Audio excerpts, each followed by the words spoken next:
Quest 2 battery straps. A lot of you know my favorites are some of the Bobo VR ones. They've got these hot swappable battery straps that you can just pop on, swap out if you have an extra one, and so you can play forever. But some of you have said, hey, it's only 5,000 milliamp hours and I need something much bigger. Wisdom Spot might have you covered. 10,000 milliamp hours, probably the biggest one we've seen in a battery strap yet.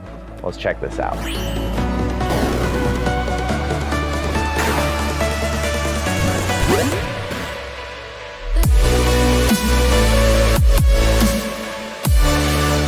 $70 right now, so it's not a cheap strap. There is a 20% off coupon on Amazon right now, so you might be looking at about $58 all said and done. Definitely feels like it could be a 10,000 milliamp hour in there. It feels decently heavy. Interesting choice here. Instead of like detaching this bit and packaging it separately, they put a Velcro strap in here. So it's still attached, but you just undo that and then it's probably gonna take a little bit of time, kind of remold back to its normal shape. But interesting choice, I've never seen anybody do that. Top strap is already attached for you, that's kind of nice. We got one USB-C cable. Of course, no power brick. We know that power bricks are just apparently a thing of the past at this point, so you better own a lot of power bricks, or you better be one of those cool fancy people who's got the USB ports in your power outlets. 10,000 milliamp hours, it says it on the box, on Amazon here. All signs point towards it. I know there's always sometimes that question, but also look at the size of that thing. Just look at that. That is, that's thick. That battery strap has got a fat ass on it right there. See how much this thing weighs just for reference. 372 grams. You compare that to something like the Bobo VR, which has more plastic to it, but even with its 5,000 milliamp hour battery, it's about 365 grams. So it's actually a very close weight difference between the two. 141 grams is what a Bobo VR 5,000 milliamp hour battery has. So I'd say that suggests that, yeah, it's probably right. There probably is 10,000 milliamp hours in here. Advertises 8 hours of playtime. So unlike some of the other straps that people really like, unfortunately, this part always moves. It doesn't lock down in place like the Kiwi does to help with that counterweight a little bit. You're always gonna have that flexibility, so you're gonna have to rely on the top strap to counterweight it. Now, it's not a snap-on design, it's a slide-on, but it slides on from the front backwards, so you shouldn't have an issue with being able to pull it off. Whew.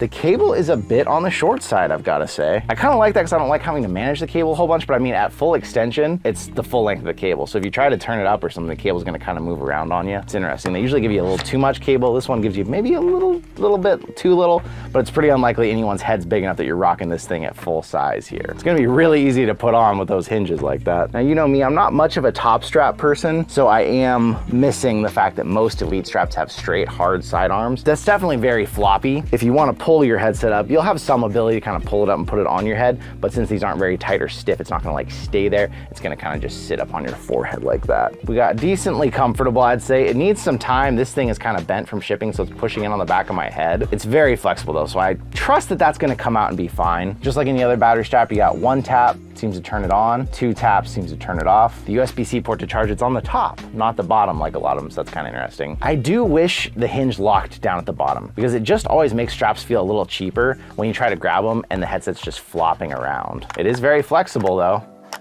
Doesn't look like you're gonna have an issue with it breaking from its flexibility or anything. And it does advertise all the protections everybody asks about. It says it's got overcharge, overcurrent, fire resistant. It says it's got like 7 types of protection. So again, those are their claims. You never know how much that's actually been verified, but it does say that it has it, so at least there's that. We gotta go do some in-game testing, so give me a few. I'm gonna run around and play some games and kind of feel how it is, feel what happens with this flopping on me, and see if this part starts to stay the right shape, because I keep finding it's not even that it's terribly uncomfortable. When I go to put it on, I keep catching it on the back of my head because of that weird ridge. Give me some time, I'm gonna go play and I'll be back. After quite a long time spent with this strap, I've gotta say, overall, I'm impressed. One of the features that stands out the most that you don't see in a lot of battery straps, it has enough power that it maintains your internal battery. So wherever I plugged it in at, turned it on, it would just stay at that level. It wouldn't necessarily charge it up, but it would maintain it, keeping that percentage the same as long as this was turned on, which really surprised me because most all battery straps, they kind of work in conjunction with your battery and you'll see them kind of go down.